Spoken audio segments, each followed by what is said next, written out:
US President Donald Trump said he and Russian President Vladimir Putin have agreed to begin negotiations on ending the war in Ukraine. European foreign ministers warned that negotiations on Ukraine's future must involve both Europe and Kyiv.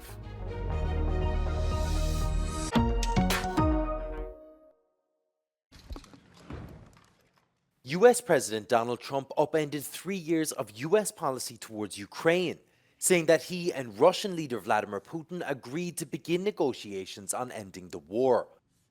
After Russia's full-scale invasion of Ukraine, many NATO members vowed Kyiv's membership was inevitable, but Trump's news threatens this possibility. Long before President Putin, they said there's no way they'd allow that. This has been going on for many, many years. They've been saying that for a long time, that Ukraine cannot go into NATO. And I'm okay with that. I just want the war, whether they are or they're not. But it certainly would seem to be that most people have said that that is something that's not going to happen. The conversation could potentially signal Washington and Moscow might hammer out a deal by going around Ukraine's government. When asked about Ukraine being an equal member in the peace process, Trump responded that it was an interesting question, and I think they have to make peace.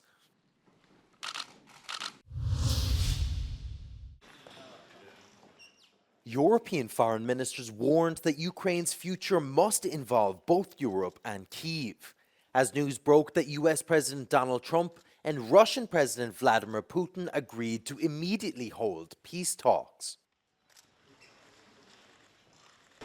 Europe plays its active role in ensuring just and comprehensive long-lasting peace for Ukraine.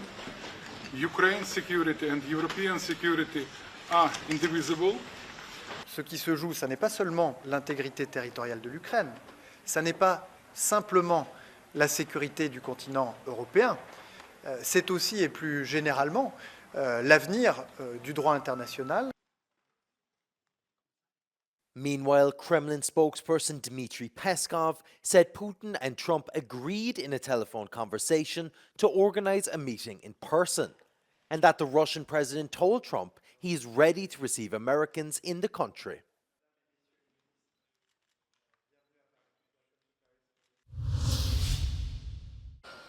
US Defense Secretary Pete Hegseth has said Ukraine's desire to return to its pre-2014 borders and its potential membership of NATO are unrealistic objectives. His comments came during a meeting of the Ukraine Defense Contact Group in Brussels, which consists of 46 nations. But we must start by recognizing that returning to Ukraine's pre-2014 borders is an unrealistic objective. Chasing this illusionary goal will only prolong the war and cause more suffering. That said, the United States does not believe that NATO membership for Ukraine is a realistic outcome of a negotiated settlement. Hegseth also stressed that President Donald Trump's top priority is to end the war using diplomatic means by bringing both Russia and Ukraine to the negotiating table. However, he added that any future peacekeeping forces would not include US troops and that a prospective peace deal shouldn't include NATO's Article 5 protections, which trigger assistance from the US or NATO members if they come into contact with Russian forces. A wave of Russian drone and missile attacks hit 11 regions of Ukraine overnight, including at least 3 districts in the capital Kyiv, according to the Ukrainian Air Force. Ukraine's emergency service reported 2 office buildings were struck in Kyiv's Obolonsky district, where 1 person was killed and 4 injured. Тривога була, а потім після тривоги почали взриви. 3 взрива було. Я в квартирі навіть ощущав, що тому що кровать передвинулася з одного місця в друге, і собака почала себе вести. І тут воно такий взрив був, що десь тут рядом. І подзвонили мені директору, що в нас хімчистку попало. The city of Kryvyi Rih was also attacked, damaging apartment buildings, offices and a local school, although no one is reported to have been killed or injured. Meanwhile, the Russian Ministry of Defense has released footage of what it says shows artillery units using howitzers and Grad multiple rocket systems to attack various Ukrainian positions. The leader of Austria's far-right Freedom Party, Herbert Kickl, has called for fresh elections after coalition talks with his party and the centre-right OVP collapsed on Wednesday. Kickl was tasked with forming a coalition government by President Alexander Van der Bellen after Austria's other parties banded together in order to keep Kickl out of power. Ich habe mich beim Bundespräsidenten dafür bedankt, dass wir in den letzten Wochen, obwohl wir in vielen Bereichen ganz unterschiedliche ideologische Zugänge haben, trotzdem eine sehr, sehr vertrauensvolle Gesprächsbasis zueinander gehabt haben.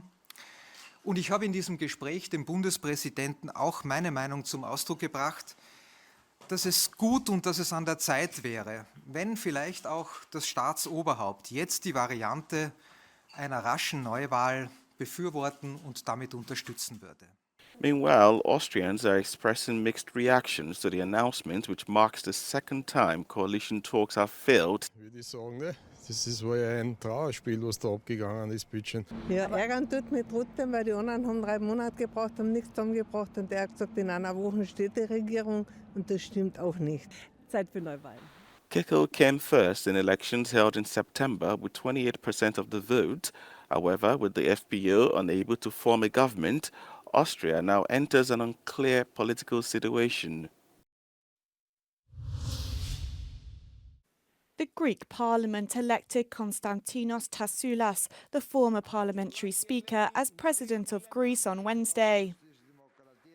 Tassoulas, who is a member of the governing centre-right New Democracy Party, was elected in the 4th round, winning 160 votes out of 300 in parliament. Για μας εδώ στο πέτρινο ακροτήρι της Ελλάδας η γραμμή παραμένει σταθερή. Ενίσχυση των διπλωματικών και αμυντικών μας δυνατοτήτων και ενίσχυση της κοινωνικής μας συνοχής μέσα στην Ευρωπαϊκή Ένωση.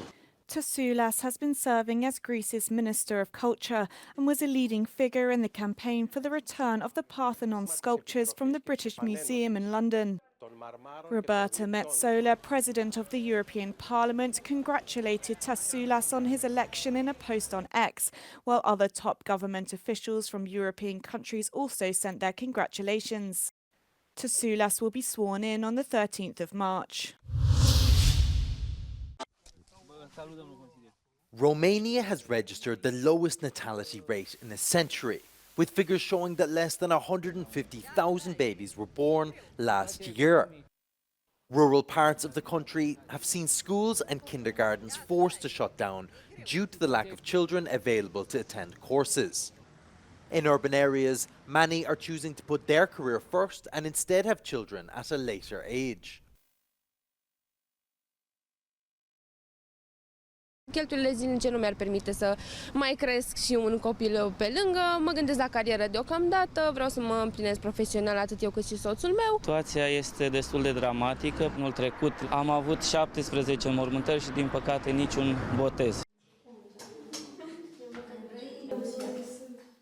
Romanian specialists are attributing the changes to a normal process of modernization which should not scare anyone, pointing out that the same process is underway in many other European countries.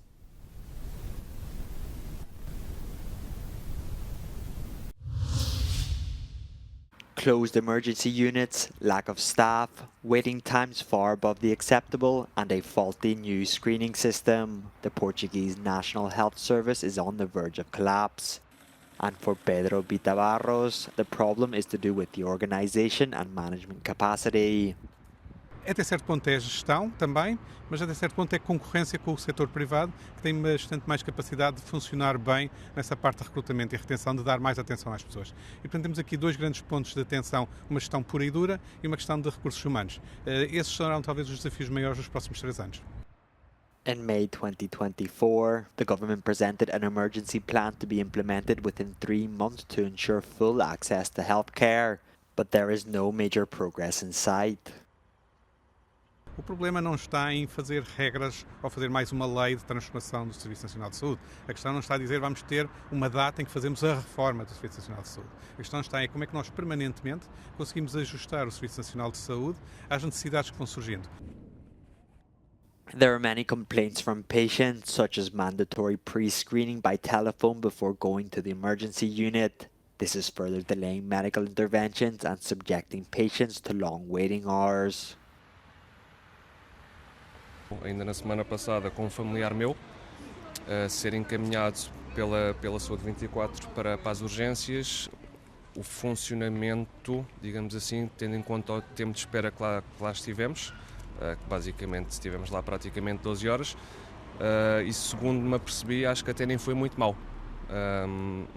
Pronto, houve casos de utentes que estavam lá desde a noite anterior. Eu posso lhe dizer que fui para lá por volta da 1 da tarde, saí lá à meia-noite e meia. Between 2020 and 2024, the level of satisfaction with public health care in Europe fell from 74% to 56%, according to a report by the German pharmaceutical company Stada. Only 49% of the Portuguese said they were satisfied with their health service. In the Euro Health Consumer Index, Portugal ranks 13th among other 35 European countries. A Ministra da Saúde já reconheceu que é inaceitável haver tempos de espera de dezenas de horas e prometeu tomar medidas em breve. A Euronews questionou o gabinete da Ana Paula Martins sobre as medidas adicionais que estão a ser pensadas pelo Governo, mas não obteve resposta. Joana Mourão Carvalho, para a Euronews, em Lisboa.